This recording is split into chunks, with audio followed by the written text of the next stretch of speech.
여러분 안녕하십니까? 오늘은 8번째 강좌 화해된 세상 그리고 우주적 그리스도의 개념에 대해서 말씀드리겠습니다. 먼저 화해된 세상에 대해서 말씀드리겠습니다. 이 개념은 에스겔이 이야기한 화해의 개념을 우리가 생각해야 됩니다. 에스겔은 단지 감정을 조종한 화해만을 말하지 않았습니다.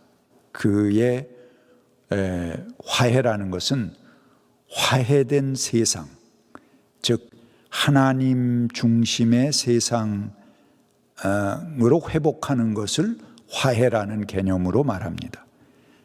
그래서 그는 그 화해를 이루기 위해서 이스라엘의 모든 토지를 재분배합니다. 그리고 그러니까 토지 개혁을 하는 것이죠. 그리고 삶의 토대가 되는 토지에 대한 균등 분배 없이는 새로운 화해가 이루어지지 않는다 하는 것을 에스겔은 말합니다.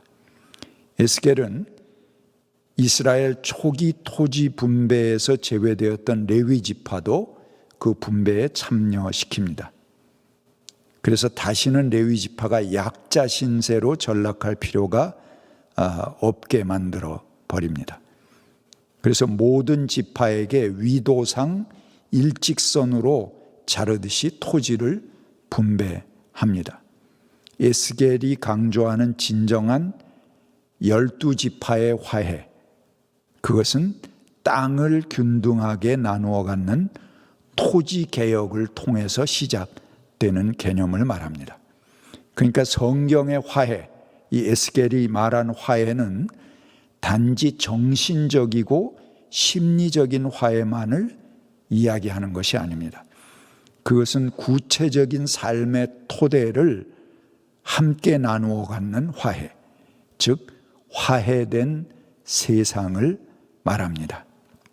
우리 동양적 개념으로 보면 대동세계죠. 대동세계 이화세상을 말하는 개념입니다. 그래서 성경이 말하는 화해란 단지 서로 적대하는 감정을 소멸시키고 얼치기 중간치기를 만들어 양보하라는 메시지를 주는 것이 아닙니다. 잘못하면 이런 화해는 상대주의가 됩니다. 그래서 이것도 좋고 저것도 좋고 그냥 모순이 있는 것은 다 전부 감춰두고 겉으로 이렇게 갈등이 드러나지만 않게 하자, 그런 것을 화해로 잘못 알아서는 안 됩니다. 화해는 감정의 문제나 어중간한 중간치기를 추구하자는 것이 아니고 화해된 세상, 모든 모순이 극복되어 넘어간 그런 새롭게 된 세상을 이야기하는 것이 화해입니다. 그것은 삶의 토대가 되는 땅을 고르게 나누고 고아, 과부, 이방인을 그런 존재 자체들이 생기지 않게 서로가 보호하고 누구도 억울한 일을 당하지 않는 세상을 만드는 것이 바로 성서가 이야기하는 화해의 개념입니다. 십자가는 분명히 당시의 권력자들이 예수를 살해한 형틀입니다. 그러나 초대교회는 십자가를 통해서 분풀이를 하고자 하는 것이 아니고 화해된 세상을 봅니다. 교회는 십자가를 원수된 것을 소멸시키는 틀로 화해의 전형으로 제시합니다. 그들이 만들어내는 화해된 세상은 유대 사람도 헬라 사람도, 종도 자유인도, 남자도 여자도 모두가 하나로, 그 서로 모순되는 대립각들 아니에요? 그것들이 다 무너져서 서로 화해하고 한 마음이 되는 것, 그것을 말하는 것입니다. 서로 화해된 세상은 이렇게 상대주의를 용인하는 것이 아닙니다. 이것저것 다 좋다는 것이 아니고, 잘못 그렇게 되면은 혼자 움켜잡고 있는 사람, 그것이 이제 현재 질서가 가지고 있는 그런 모순이죠. 모든 걸 소수의 사람들이 움켜쥐고 있습니다. 그리고 그러면서도 그들은 가난한 자들에게 찍소리하지 마라, 불평 얘기하지 마라, 너희들이 그 양보해라, 이렇게 외칩니다. 잘못하면 그런 체제를 영원히 가게 만들어주는 게 화해가 될 수 있습니다. 이 얼치기 화해를 기독교인들이 좋아하는데, 그 얼치기 화해를 하게 되면 그런 거죠. 그러니까는 지금의 체제를 그냥 놔두고 아무 소리 잡음 생기지 않게 그냥 너희들은 참고 있어라, 이런 걸 요구하는 화해가 되기 쉽다는 것입니다. 그것은 성경적인 화해가 아닙니다. 서로 차별하고 적대하는 사회적 갈등이 없어지고, 그 갈등 자체가 없어지고 모두가 함께 존중받는 사회, 그리스도의 몸인 공동체를 이루는 것이 바로 화해된 세상, 성서가 이야기하는 십자가의 화해입니다. 즉 대안적인 세상, 하나님 나라를 맞이하는 것이 참다운 화해입니다. 따라서 우리가 화해의 사도가 된다는 것은 무조건 양쪽을 타협시키려는 사람을 말하는 게 아니고, 이 하나님 나라, 우리의 모든 모순들이 사라지는 화해된 세상을 일구어가는 것을 말합니다. 그 나라의 정의와 평화를 전파하고 이루어 나가는 사명을 말하는 것입니다. 그 다음에 우주적 그리스도에 대해서 말씀드리겠습니다. 바울은 그의 신학의 독특한 개념으로 소마, 몸의 신학을 발전시켰습니다. 먼저 그가 소마라고 할 때 그것은 단지 영혼과 정신을 배제한 몸뚱아리를 말하지 않습니다. 그는 인간의 영과 정신과 육신을 종합한 개념, 즉 전인격적인 개념으로 몸을 말합니다.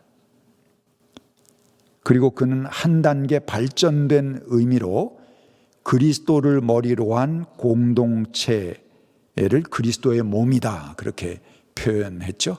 그러니까 그 몸이라는 것은 이 몸뚱아리라는 개념에서 유기성이라는 개념을 가져와서 우리 모두 전체, 이방인, 유대인, 종, 자유인, 남자, 여자, 또 유태인, 헬라 사람, 이런 모든 사람들이 함께 유기적인 공동체가 되는 그런 개념으로 소마라는 개념을 발전시킵니다. 그것이 그리스도의 몸입니다.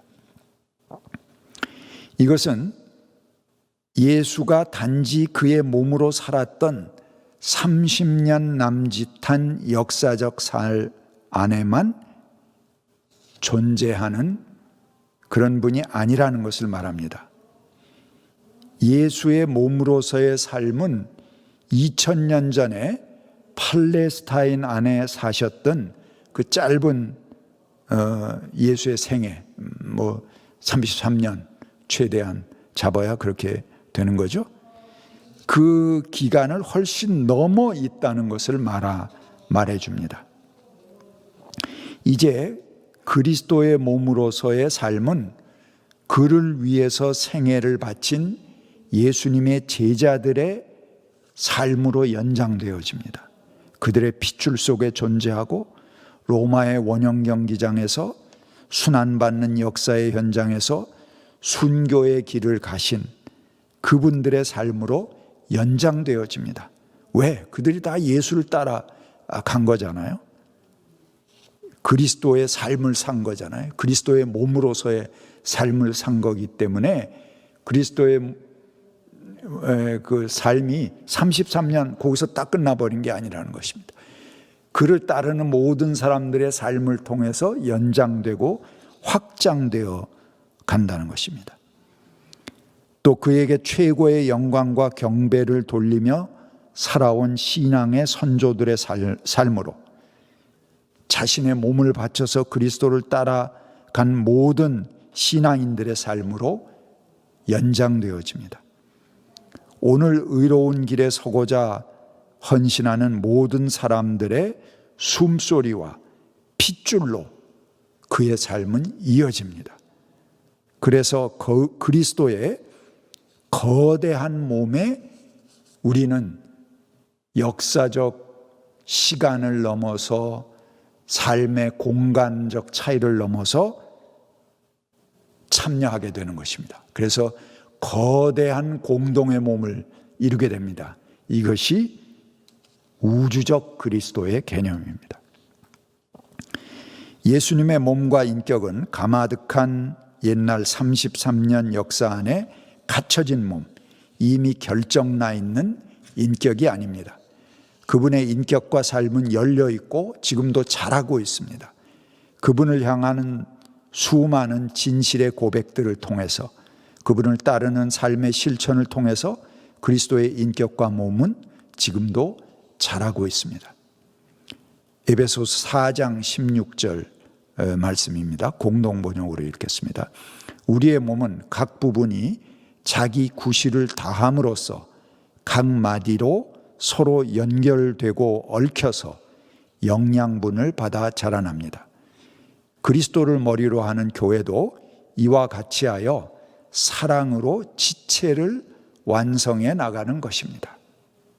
이미 이게 한 지체는 원 바디가 아닙니다. 이것은 아주 거대한, 아주 매그놀리티한 그런 바디, 공동의 몸, 그리스도의 몸을 이야기하는 그런 개념이 되었습니다. 그분을 향해 우리가 가진 것의 최고의 것을 돌리는 이 역사 안에 신앙인들을 통해서 예수의 몸은 지금도 확장되어 있고 자라고 있다는 것입니다. 그의 인격도 계속 확산되고 있습니다. 열려 있습니다. 이 시대의 수많은 신앙인들의 삶의 헌신을 통해서, 그분을 향하여 돌리는 예배와 경배를 통해서 그리스도는 매일 새로운 모습으로 우리에게 나타나십니다. 수많은 민중의 삶, 그들의 흘린 피와 땀과 진실을 통해서 예수님은 이 역사 안에 매번 매순간 새로워지고 계십니다. 그리고 우리를 그 새로움 가운데로 이끌어 가십니다. 2000년 전에 그분은 완성형으로 끝나버린 분이 아닙니다. 그분은 겨자씨와 같이, 누룩과 같이 자라고 있고 발전하십니다. 새로운 시대의 새로운 인격과 사건들이 새로운 역사를 계속 만들어가는 한 그분은 늘 자신의 모습을 새롭게 하는 새 몸으로, 새로운 그리스도로 우리에게 다가오시는 것입니다. 그분은 그 시대에 고정된 분이 아닙니다. 오늘 우리들의 손발이 움직이고 우리들의 그분을 향한 꿈틀거림이 있는 한 그분의 삶은 계속되어지는 것입니다. 살아계십니다. 칠흑 같은 어둠의 역사를 뚫고 그분 안에서 꿈틀 살아 역사하시는 새 역사를 만들며 우리에게 다가오시는 분입니다. 유대인의 의식 속에 멸시하는 그 이방 사람이라고 하더라도 이들이 복음을 들으면 예수 안에서 한 몸, 이 공통의 몸이죠. 시스소모스, 시소가 되는 것이다, 그렇게 말했습니다. 이들은 항상 함께 상속자가 되고 함께 지체가 됩니다. 우리들의 연대의 근거가 여기에 있습니다. 단지 연대가 아니고 그리스도의 한 몸에 참여하고 한 몸이신 구조를 이루어 가는 것입니다. 이 우주적 그리스도의 몸을 통해서 만물을 완성하시는 분의 계획이 그 안에서 완전히 이루어집니다. 그리고 그 완성은 온 우주에 그리스도의 충만함을 향해 갑니다. 에베소서 1장 23절이죠. 이제 그리스도의 몸은 우주적인 몸으로 자라나게 됩니다. 하나님은 만물 안에 계시고 만물 위에 계시고 만물을 통해서 역사하십니다. 에베소서 4장 6장 6절입니다. 예수님은 2000년 전에 돌아가신 십자가에 마감하신 분이 아닙니다. 부활하신 분이십니다. 그래서 그분을 따라 나선 수많은 역사의 행렬, 그 행렬에 서서 선두에 서서 구원의 능력으로 우리를 인도하시고 압도하십니다. 그분은 지금도 살아계시고 그분의 피는 여전히 오늘 우리를 밝히시는 구원의 능력이 되는 것입니다. 그러나 예수의 피가 마치 신비의 영약처럼 2000년의 시간과 지구 반바퀴의 공간을 넘어서 오늘 우리에게 떨어질 때 우리의 죄가 싹 하고 소리를 내면서 사라지는 그런 신비의 영약이 아닙니다. 2000년 전 예수의 피가 오늘 우리에게도 구원의 힘이 되는 것은 그때 주님의 십자가와 오늘의 간격을 메우면서 도도히 흐르고 있는 수많은 민중의 보혈이 있기 때문에 그렇습니다. 그들의 희생 제사에 의해서 아직 뜨거운 피가 계속 솟구쳐 오르고 있기 때문에 그때의 십자가가 오늘 우리들의 십자가가 될 수 있는 것입니다. 그 역사의 간격을 메워가고 있는 것입니다. 그 간격에는 수많은 크리스천의 삶의 진실이 담겨져 있습니다. 민중의 피와 땀의 실천을 통해서 그때 그분은 오늘 여전히 우리들을 안아주시는 어머니의 품으로 부활하십니다. 그리고 오늘 우리 앞에 살아계신 그리스도의 몸이 되고 우리들은 그 몸의 지체가 되는 것입니다. 감사합니다.